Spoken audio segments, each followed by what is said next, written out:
Alright, ladies and gentlemen, welcome back. This is, of course, your broadcaster, HD StarCraft, and I'm here to bring you guys Game 3 here between Thorzain and Elfi in the Asus ROG, the GD tournament. This is for $2,000 if you lose, and $4K if you win. Lots of money on the line here for these two players, and Elfi is now tied up. He lost the last game.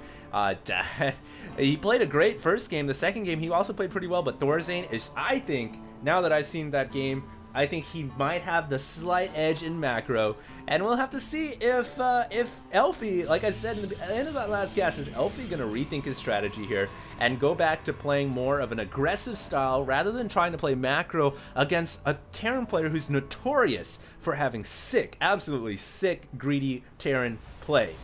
Double engineering bay, macro CCs all over the place. It's hard, man. It's hard for Protoss to win against that. And, you know, I was mentioning that Protoss usually have the edge in the late game, but maybe not against Thorzain.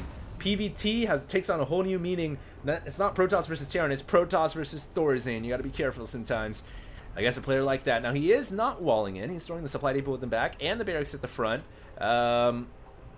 Usually Terrans don't do that because of the ability for Protoss to just throw up one gateway back here. I just did a HOTS game about that actually, and it's I think it was a girl playing. She got the Zealot inside, almost was able to kill the Terran off, but yeah, it looks like Thorzain's pretty comfortable. Says, I don't care, I'm just gonna throw the barracks inside the main base. Probe is on the way.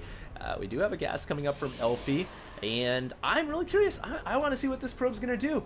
I'm sure Elfi's got some devious things in mind, or he could just play standard. But I don't know. I think last game has got to have disencouraged him just a little bit. You know, knowing that he gave it his all and he just couldn't stand toe-to-toe with Thorzain. That SCV gets out of the way, so it will be just fine and dandy. We do have a orbital command coming up from the CC as well. Probe is doing a little bit of a loop here, trying to figure out what he wants to do. And it does look like Thorzain is going to go for the 16 command center. So we have a CC first, but that probe blocks. No. I don't know what it is about, I don't know what it is about Protoss players against Zerg, but they're great against blocking hatcheries. They're just absolutely terrible when it comes to blocking off a CC first, or a CC after racks. And I know the reason is because Terrans get Marines, Zergs get Zerglings, and Zerglings come a little bit later for that build. But anyways, that SCV is going to come inside the main, and it is going to see a Cybernetics core just now warping in, researching Warp Gate. One Zealot now making his way down the ramp, and it seems at this point Elfi is going to play standard. I don't think he is going to try to cheese Thorzain. You know, all signs pointing to him wanting to redeem himself in the macro game. I feel like Daybreak, it is a map where you probably are not going to cheese, so that could be another factor that he has to reason in here, because Daybreak is big, man. It is a big map, and usually you want to play standard on a big map. So we'll see what happens. There is a Nexus coming from Elfi, so there it is. No units lost so far in this game. Spending favoring the Terran player just a little bit. He's spent up about 25 more minerals on his army and a little bit more in economy. No, that's tied up right now. And CC has now gone down. 2 gases for Thorzain. And 29 supply to 26 supply.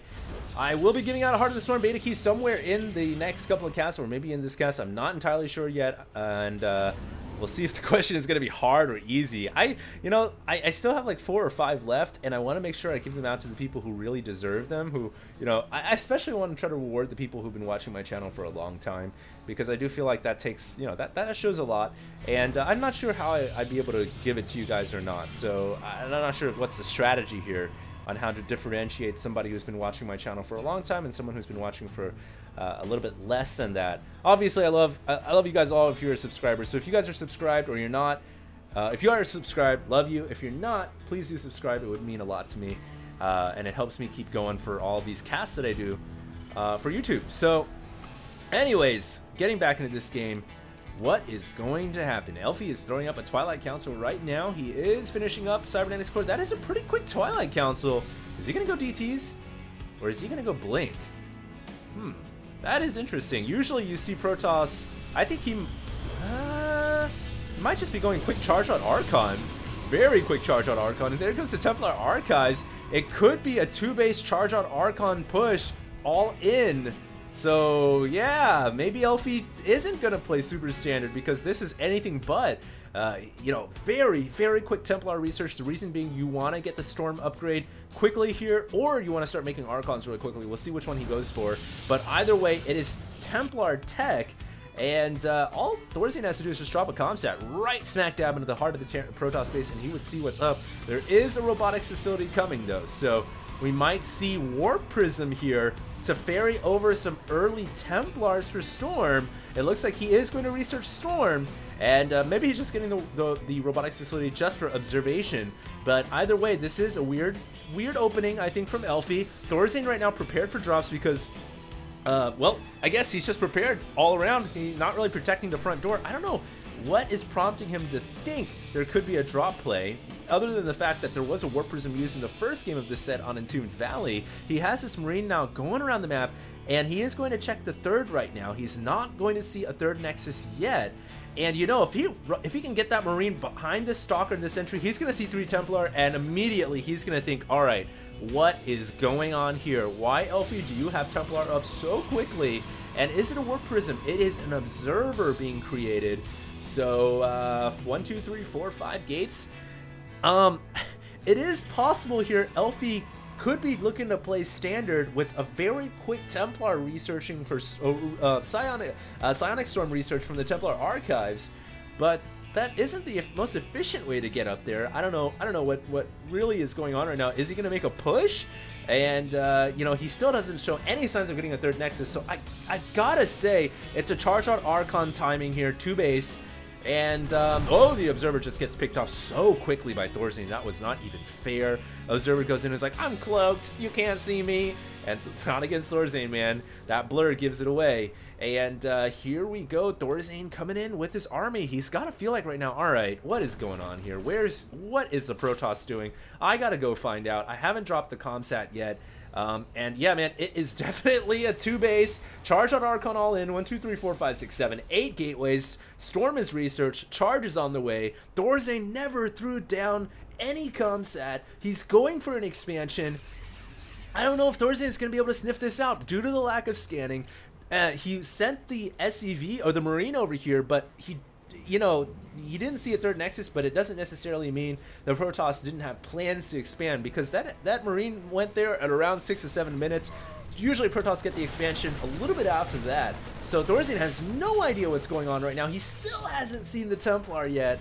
And I believe we're going to have a push here from Elfi, who is starting to make the proxy pylons in the middle of the map. And now Thorzain sees, he's like, oh, whoa, that's a lot of Templar with a lot of energy. Those Marines and Marauders like, save us, don't let us die. And the medevacs are like, screw you, man, we're not getting stormed. We deal with that on a daily basis. Factory now flies in, and he doesn't see everything yet. But I think at this point, Thorzain's got to know, all right, I know what's up. I got to bunker up the front of my base. He's adding on 2 more bunkers right now. This is the game, ladies and gentlemen. Elfi rolling the dice here. It's currently tied up at 1-1. This is for 4K or 2K. And Elfi going to try to take down the rocks first and narrow the pathway, but Thorzain trying to defend the rocks, staying up on the high ground, but he doesn't want to, clump up his forces, trying to take a couple pot shots here or there, but the Templar are moving up to the high ground. Thorzain is out of there. He's inside the bunkers right now, and 1 storm goes down, 2 storms go down, 3rd storm hits the mark, and Thorzain is taking so much damage right now, has to retreat. Does he have enough medevacs? It seems like he does, but he's taking storms up the wazoo, losing 12 SCVs here, and it seems like the charge on Archon all in is going to work. Elfi blasting out the Marines and the Marauders underneath those medevacs, and the real fact of the matter here is Thorzain didn't have enough places to spread out at the natural. You can see how everything's just so clumped up here. There's only so much you can do in terms of spreading when you're also trying to defend a Terran base. So that was just a 2 base charge on Archon, 2 base timing, all in, great strategy, and I guess we have our answer. Elfi doesn't want to play macro. No. He's going to play aggressive, and we'll see if he keeps that going in the 4th game of this set. That's right, guys. We're going on to the 4th game. Currently, Elfi is up 2-1. Hope you guys enjoyed. I'll see you there, and this is HD StarCraft signing out.